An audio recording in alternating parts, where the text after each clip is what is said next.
नमस्कार फ्रेंड्स, आपण मैंने जदि बीएसकेवाई नवीन कार्ड पाई ऑनलाइन रे आवेदन करथिले तेबे देखंतु यार बेनिफिशियरी लिस्ट आसी जाइछि। ए हिताधिकारी तालिका रे जदि आपणकर ना रहितिबो तेबे जानि नियंतु कि आगो को आपणकु बीएसकेवाई नवीन कार्ड मिलिबाकु जाउछि।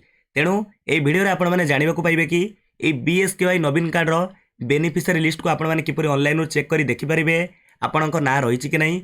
से लिस्ट को आपण किपरि ऑनलाइन रो आपणकर मोबाइल फोन रे कंप्यूटर लैपटॉप रे डाउनलोड करि परिबे। एथिपाई पूरा प्रोसेस कौन रही है भिडियो आपण मैंने संपूर्ण बरणी जानवाक पाइबे। तेणु चलते आउ डेरी करवानी वीडियो को स्टार्ट करनवा।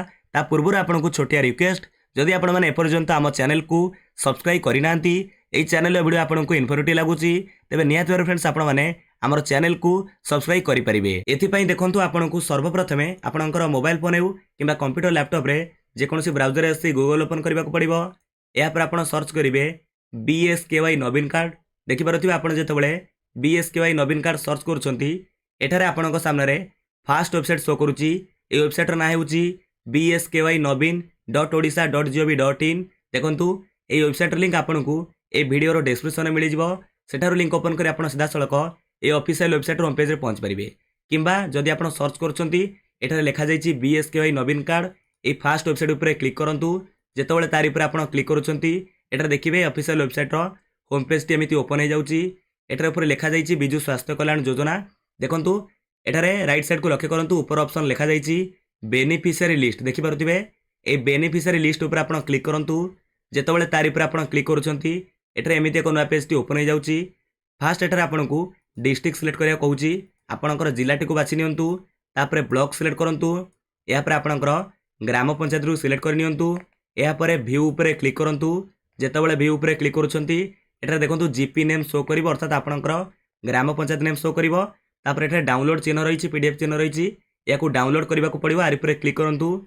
तारिपर क्लिक कलापर आपणकर ग्राम पंचायत नवीन कार्ड बेनिफिशियरी लिस्ट पीडीएफ टी एमती ओपन हो जाऊँगी। देखिपे एटार आपणकर डिस्ट्रिक्ट ब्लॉक एवं ग्राम पंचायत नेम रही। एटार तलू स्क्रॉल करूँ। देखो एठार आपणकर ग्राम पंचायत जिते विलेज रही से विलेज वाइज लिस्ट आपको देखा मिल। देखो ये बेनिफिशियरी लिस्ट रे जदि आपणकर नेम शो करुच्ची तार लेफ्ट साइड को लक्ष्य करूँ। एठार बीएसकेवाई कार्ड नंबर शो कर अर्थात ये हिताधिकारी बीएसकेवाई कार्ड नंबर हूँ यहाँ जोटा लेफ्ट साइड लिखा जाइए। यही बीएसकेवाई कार्ड नंबर को आप नोट कर रखिपारे। मन रखु ये लिस्ट रे आपणकर नेम रही मैंने आपको आगू बीएसकेवाई कार्ड मिलवाक जाऊँगी। बीएसकेवाई नवीन कार्ड मिलवाक जाऊँगी। जेहेतु एबे कोड ऑफ कंडक्ट बा आदर्श आचरण विधि लागू हो सारी एबे आपको कार्ड टी मिल ना। आग को जितेबाला निर्वाचन सरीज सरकार स्थिर हम सरकार गठन हम नुआ कैबिनेट गठन हम यापर ही आपको बीएसकेवाई नवीन कार्ड मिल जाव। तो निहत भाव में अगस्ट मास सुधा भावुँ अगस्ट सेप्टेम्बर मास भितर आपको बीएसकेवाई नवीन कार्ड हस्तांतर कर जार ना एठे रही। देखो ये बीएसकेवाई नवीन कार्ड आप पंचायत स्तर में पाइबे। अधिक आपको कष्ट करा पड़ो ना। आपंकर पंचायत को कार्ड आसो बंटन हम आपंक घर जाए कार्ड पहुँची ए कौन टेंशन नबार नहीं। बास खाली ए लिस्ट ना रही मैंने आप बीएसकेवाई नवीन कार्ड पाइपर। ये पूरा प्रोसेस आपन के ऑनलाइन लिस्ट को देखिपारे चेक कर जानीपर आपंक ना रही कि नहीं। ए लिस्ट किपर डाउनलोड करेंगे। भावुँ भिडियोटी आपंक बहुत ही गुरुत्वपूर्ण था। जदि भिडियोटी भल लगी भिडियो को लाइक करूँ, आपंकर सांगसाथी मानक शेयर करेंगे, समस्ते जानीपारे। जदि फ्रेंड्स एपर्यंत आप चैनल को सब्सक्राइब करना दयाकोरी चैनल को सब्सक्राइब करूँ। आपण मैंने ये लेटेस्ट इनफॉरमेशन आम चैनल माध्यम पाइपर। विदाय दियंतु। नमस्कार। जय हिंद, जय भारत, जय जगन्नाथ।